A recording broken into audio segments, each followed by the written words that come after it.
Thank you for listening to Lone Star Community Radio.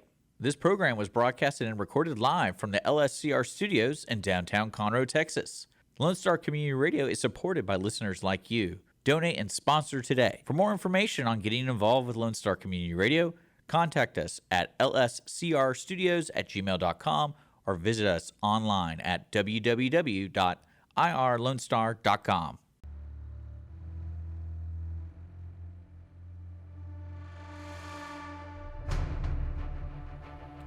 You're listening to Crime Scene Today. I'm your host, Dan Zentek. We explore current and future issues facing law enforcement, forensics, and crime scene investigation. Today, we're going to be talking about drones and disaster management. I have a couple of subject matter experts with me today to talk about drones and emergency management. We've had a little bit of a break. Good to be back into the studio. So just introducing you to some of our guests here today. We have Jame Nakaza, which is the fire marshal for Humble, and also in charge of emergency management for the city. So, Jimmy, thank you for coming out today.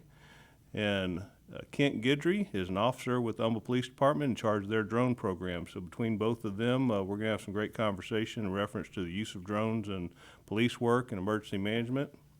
One of the reasons that this podcast came about is as I've continued on with my education, one of the reasons why there's a little bit of break in the show, but I have recently started more education and focusing on disaster management, emergency preparedness, and through LSUS, Louisiana State University Shreveport, and they have a doctorate in leadership studies with a focus of disaster management. So one of our projects was actually to do a podcast, which we were already doing here, so that made it pretty simple. But so actually I wanted to start by talking about drones in general before they got into law enforcement. So obviously we know about drones being used in the military and the uses of those in war, but I remember talking to a person that I went to church with. He was still in the active military, and I asked him what he was doing the next week. He said that he was doing his normal assignment. He was going to Ellington Field, where he would launch drones in Afghanistan, flying from Houston, and basically ran his missions no different than what I would consider from an Xbox with a real plane, right? So that's been going on for years, actually. The first deployed drones were in 1950, used by the military, but that has since transitioned between just surveillance to having laser-guided targets, to us actually delivering ordinances with those drones as far as our military is concerned. But our focus now is more of how we use them in police work, how we use them in fire suppression, how we use them in preparing for disaster management. So to back up just a little bit and talk of some of those areas, so Jimmy, you're in charge of disaster management, emergency preparedness for the city, but the city is actually in Harris County, the third largest county in the nation. So how do those two work together with, let's say we have another hurricane coming, we've gotten our notice, so what's your part in that, being at a city? We get the notice from Harris County of what kind of disaster declaration that they're going to give us, if it's an evacuation or if it's going to be, a light event. So do you file the paperwork, or is that something Harris County files? Where does that go? Does it go to the governor's responsibility? How's all that work?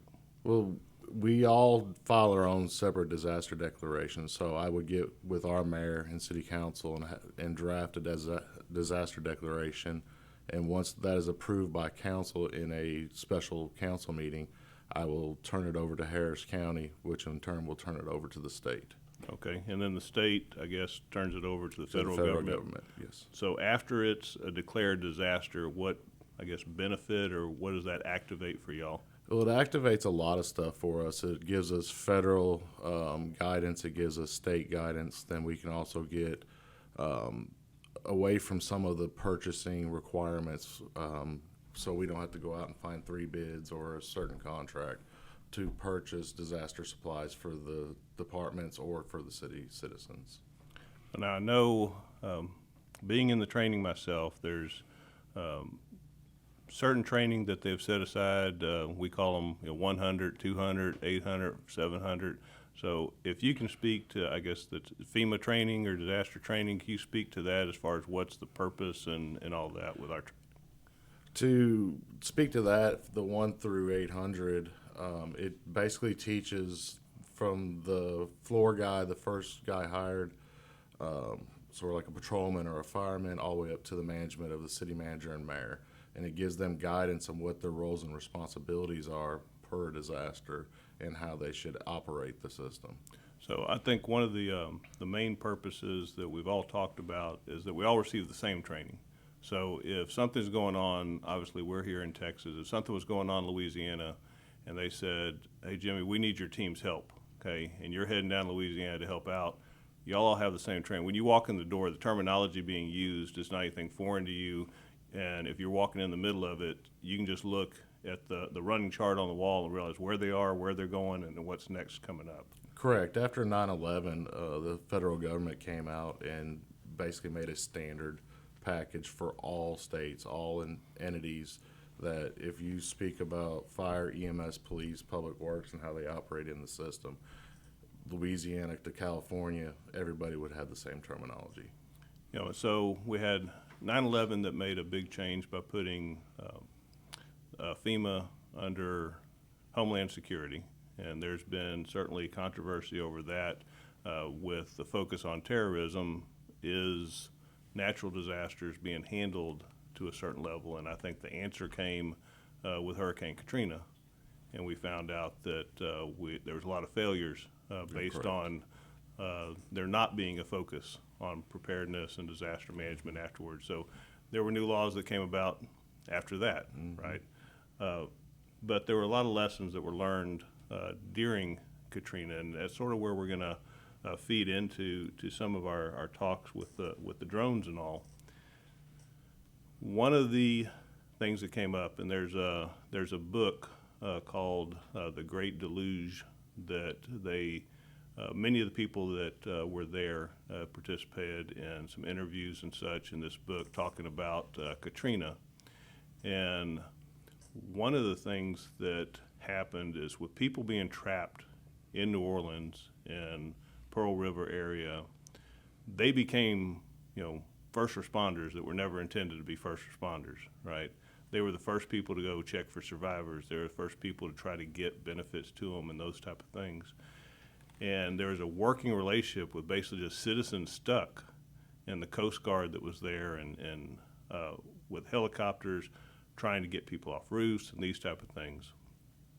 So that got me to thinking as far as drones. I mean, now consumer drones are not capable of picking a person up and getting them off a roof, but identifying that they are on the roof or that there's someone there that needs help. And I know that certain drones that we have today are certainly capable of dropping supplies, whether it's medical supplies for diabetics, for injuries, and even some of the newer drones that we have. And Kent, you can tell me if there's other than, I've heard of Brinks being able to bust through the windows and stuff. I don't know if there's another one out there. I'm sure that there's a competitor to them. But when we were sending people into very hazardous, toxic watering conditions just to go in a house to find out how many dead we have. We know there are, right? But how many are there? Could we have sent in drones to do that? So those weren't available back then, but it sort of opens our eyes into how we can start using them in disasters, right? I know that at the city of Humble, how many drones does the city of Humble have right now as far as the police department? Currently right now, the department is actually running 12 different drones. Okay. And what are some of the capabilities of the newer drones that come out?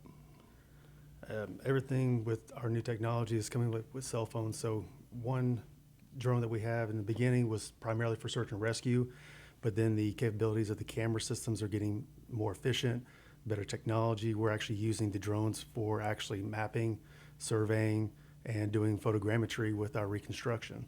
So we have the search and rescue, and then getting into more of the thermal cameras to assist with search and rescue as well. Right, so we have some of the newer ones have thermal built in, which as you talked about, there's many different functions involved in that. But to start with some of this, a lot of police agencies before drones had helicopters. I say a lot. You had to be a large agency, right? You had to have some money if you wanted to have a live helicopter program to deal with the maintenance cost, pay your pilots. Is it worthwhile to have them up in the air 24/7?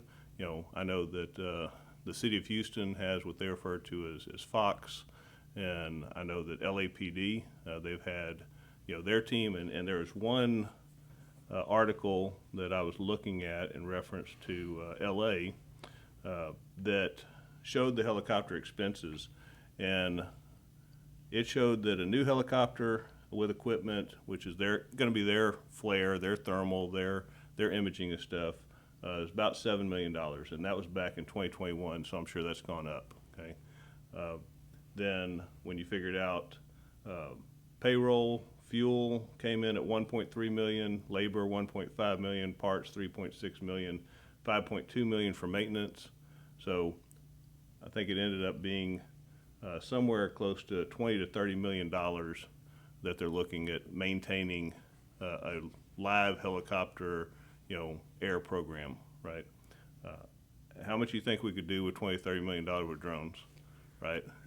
It would be mind-blowing. I mean, now, obviously, when you're talking about $7 million for a helicopter, and in the past, their technology blew away anything that was on a drone. I would say that they're starting to come a lot closer.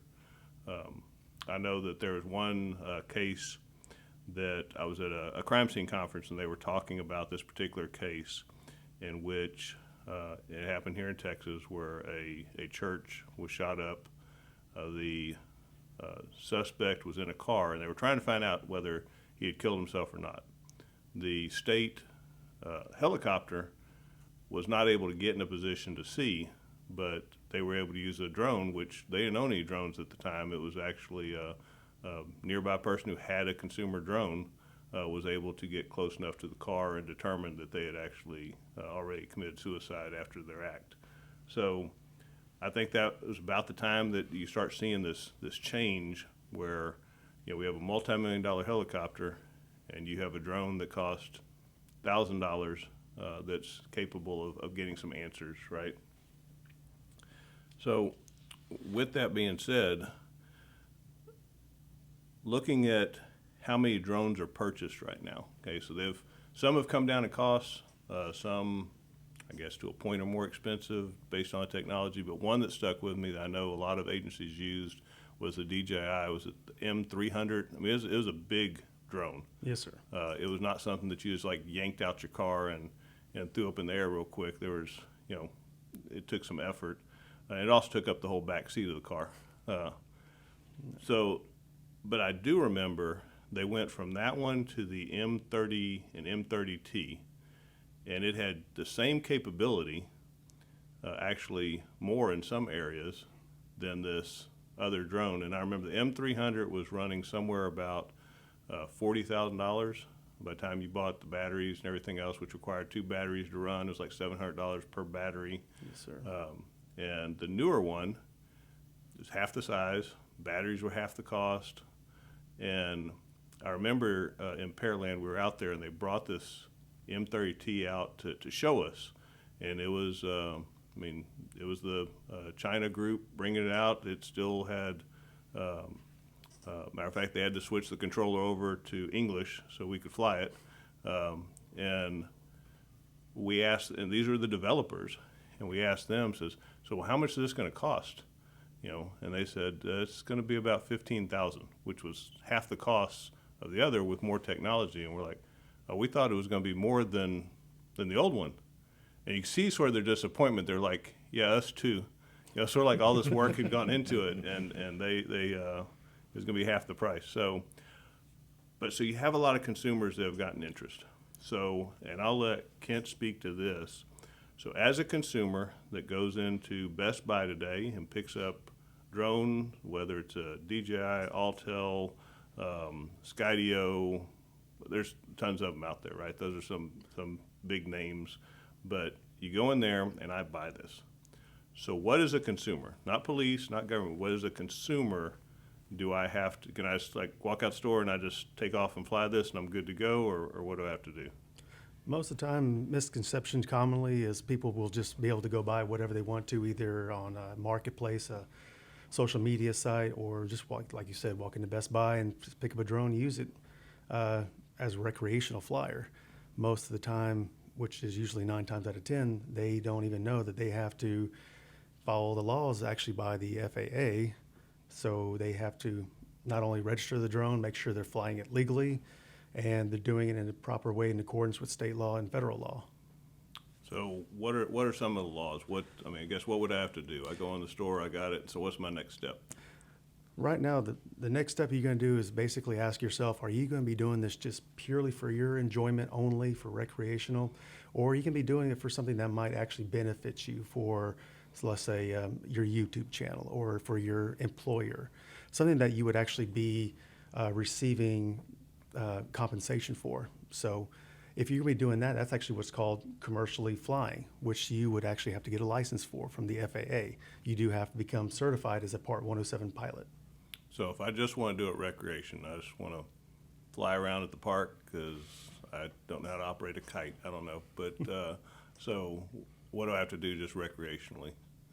Just recreationally, just make sure that you have to check the FAA's website for the approved flying sites that are actually available in every city that are posted, that you can only go in that particular area to fly your drone, or if you're just out in a, like, say, your private property, and you just wanting to fly in the backyard and play with the kids, take photographs, or just fly around and have a little bit of fun, you just make sure that you are not going in restricted airspace, and you can actually fly in accordance with state and federal law. So now, do you have to register it as just a recreational user? Do you have to still register your drone with the FAA? It depends on the weight of the drone. So if the drone weighs less than 250 grams, which is actually going to be clearly marked on the product itself, and when you purchase the drone, you'll know the weight of it. But if it's less than 250 grams that are used for like recreational purposes, individuals do not have to register the drones. But anything larger than that, which is over 250 grams, or they're using it commercially, they do have to register the drone. Okay, so speaking of commercially, because that sort of goes into police work and EMS and fire and all that, so obviously we're using it commercially. Okay, we're using it in an aspect in which it's related to a job. And I know that, as you said, that's sometimes confusing for people, the fact that they're using it for their YouTube channel or anything of that nature. And I know that for a little while it threw off a lot of real estate people. Yes.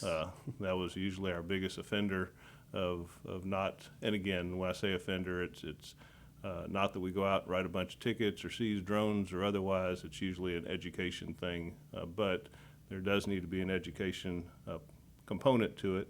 I know in speaking to the U.S. air marshals who monitor traffic around the airport, I know just a couple of months ago they had one drone that registered at 5,000 feet that's flying in airspace of international airport.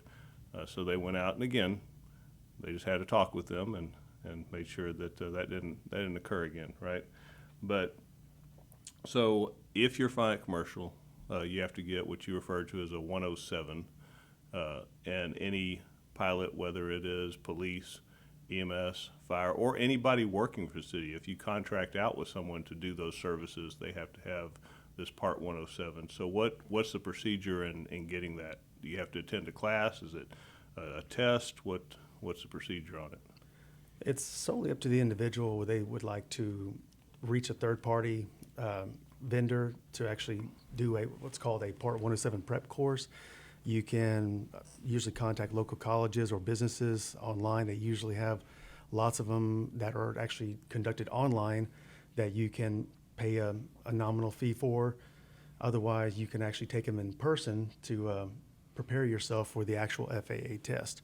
Some people just do it solely off of, they call it YouTube College, and they Right. just go online to learn the basic requirements and the laws that are going to be required to answer on the test. And what's the test? You know what the current cost is? It's usually given at airports, like where, you're sitting next to people who are taking the commercial pilot's license, the other pilot's license, but you know about what it's running right now?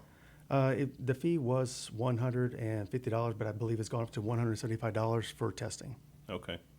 And that's, how many chances you get? That is a one-time test. One time, So if that's you it. do not pass that particular time, Another you $150 will- or $175. Okay. yes, sir. All right. Is there a time frame you have to wait if you fail? There is a requirement of 14 days. Okay. All right. So at least got to go read some more. Little studying. So the one thing, I was pulling up some stats as far as how popular, as far as commercial, as you talked about, whether it's real estate or otherwise, start buying. And in looking at a graph that started 2016, and it talked about the revenue in drones sold. We have it gone up exponentially, and now projected is close to, let's see, drones sold. We're looking at somewhere around, looks like 260, or let's see what we got here. Revenue, drones sold in thousands, 2,679. So I don't know if that's 2,679,000 or it's hard to read their graph here. It's possibly how I printed it, but either way, it's gone up exponentially to the point of about 20 times the amount of what it was just a couple years ago. And I think we've seen that. And again, with that many people being added, you have a lot more traffic in the sky that's uneducated. But where my focus was on it is with so many people having these, have we started looking at, from an emergency and disaster standpoint, reaching out and putting them on some type of availability volunteer list, right? I mean, because the department has 12, and you have 12 well-trained people, but 12 isn't going to cover Katrina, right? It's not going to cover Harvey and the main disaster. So I know that we've used other resources, like who has airboats, who has other things that we can reach out to. What would be the process in trying to, I guess, get citizens a list of those that wanted to? Have we started doing something like that, or is that something new? That's something totally new. None of the courses or any of the county and state officials have enacted anything like that just yet at the disaster level. It will be coming soon because it has been being talked about, but in the basic emergency management plans, there's nothing really in there for drones yet other than just to surveil the damage. So, and that brings up, you had spoke a little bit as far as the photogrammetry, and that was another issue that they had in previous disasters is we always start looking post to determine how much damage was done. And one of the reasons obviously is for federal relief and federal funding. But if you don't have what it was like before, trying to determine what it is now when it's gone, right, is much harder. And so when you're talking about photogrammetry, what are some of the current solutions or software that y'all are using to, and I guess to speak of photogrammetry, to explain, because I don't want to just accept that people know, taking multiple photographs, overlaying those, and it can get measurements to determine size of structures, changes in structures, and those things. Depending on the software being used, down to what's, I say, the error rate as far as measurement when you're doing your stuff. It's kind of like, to put it in perspective for someone who's not familiar with photogrammetry, it'd be the same thing as if an individual had a handheld camera or their cell phone and then just took a picture of the front of a car. You can tell it's a car, you know what it looks like because you can see the color and you can tell it has wheels. But say that same person took multiple photographs as they walked around the car, you would actually see different aspects of different sides of the vehicle. And you take that into perspective with now using a drone, you're able to actually be a certain distance between any distance between over 50 to 100 feet over the actual point of interest that you're wanting to actually photograph, and you are taking anywhere from 1 to sometimes several hundred, even close to 1,000 photographs. And like you mentioned, the photographs are overlapping, so that way they can capture more detail. And when you do that, you just simply have a drone that you've just flown a mission over a certain area of space that you're wanting to capture of area of interest.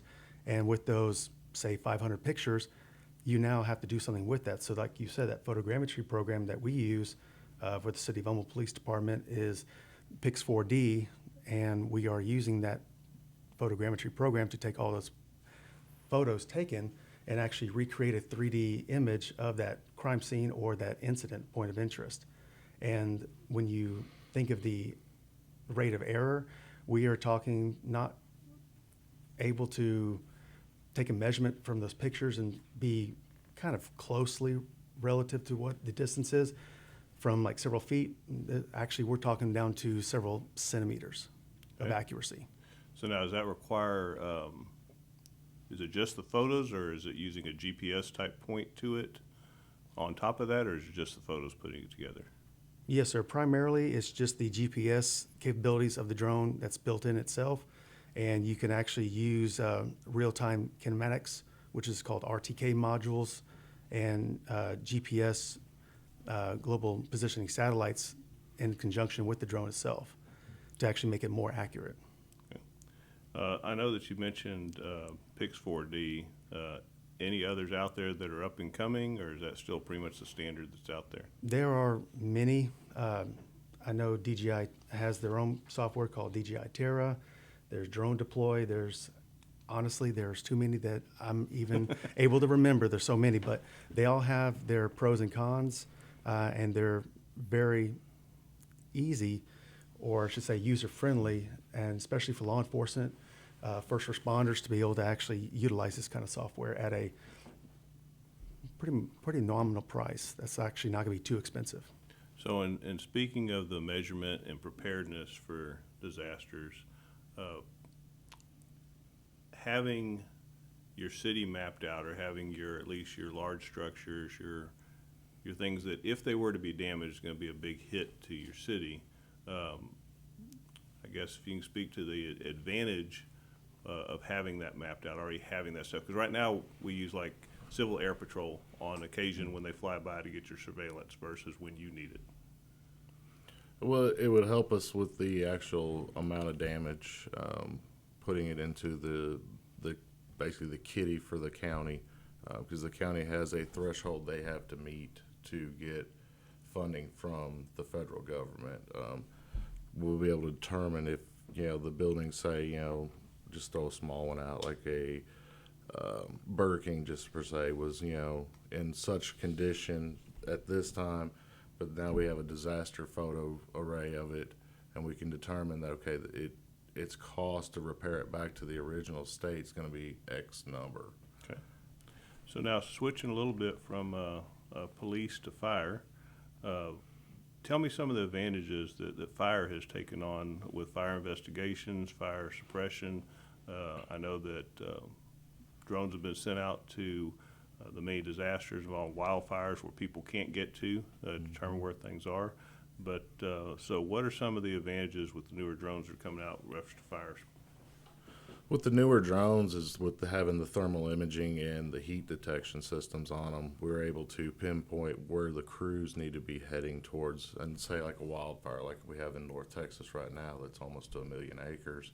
They're able to fly that into these remote areas and determine if there's a need for fire crews to be in that area, or is there people that need to be rescued, or what kind of dangers they're seeing without sending a live body into it and putting them in harm's danger before actually putting them out there.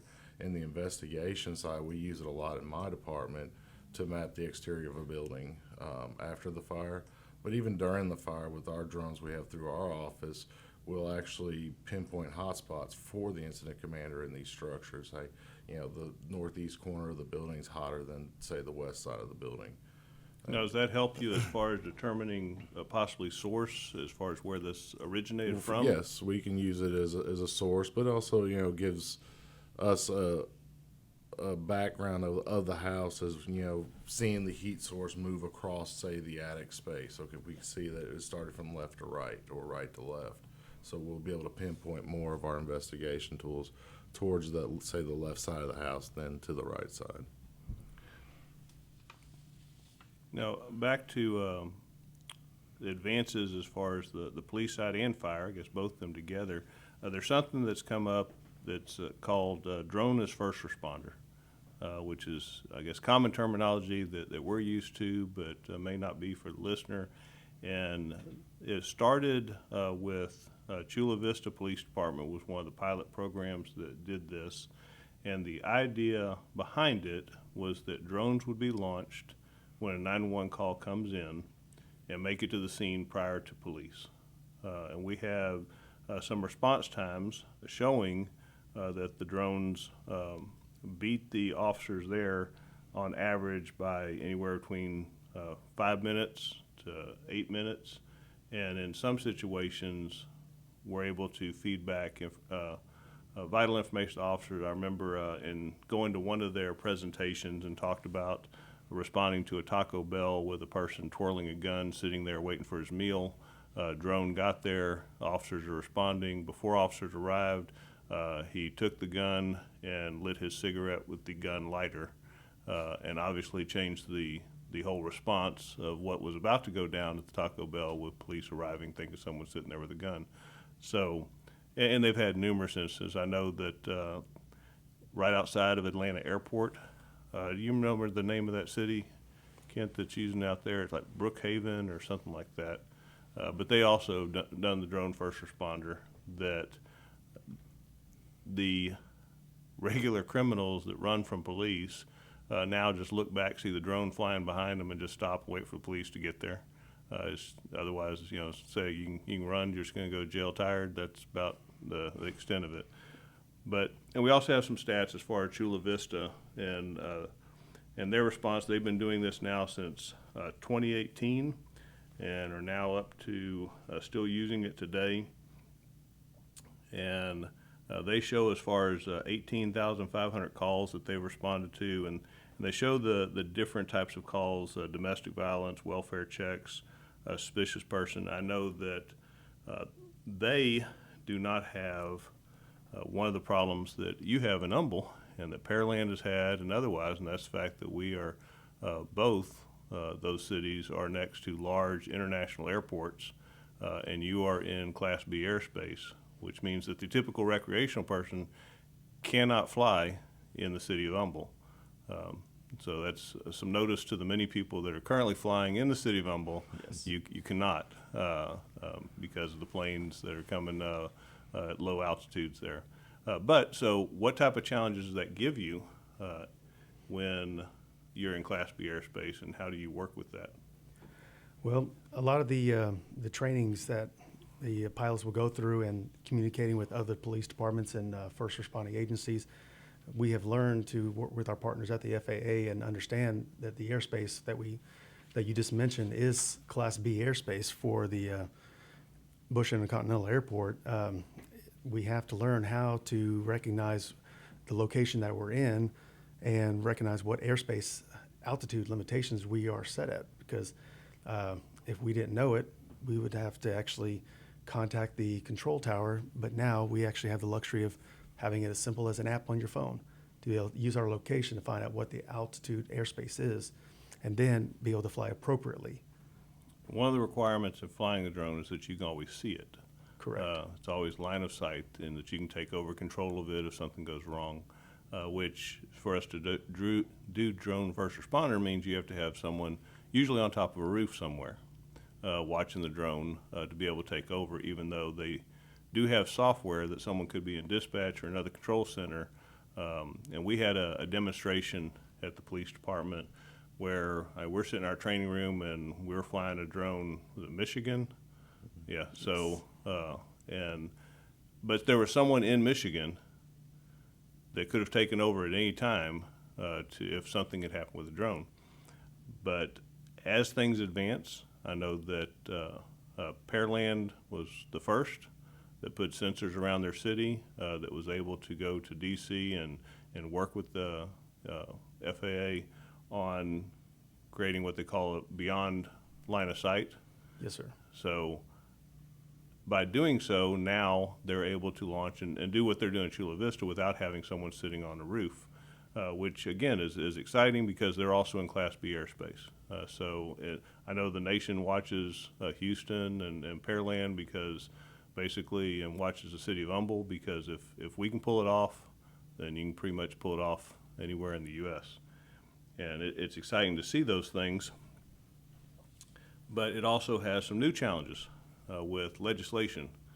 So I know that Texas legislature is probably not intending to restrict as harsh as they had, but legislation that came out, what was it, 2023, so it was just, or not 2023, it was 2 legislatures ago that they came out. What's the rule or what's the law on that one?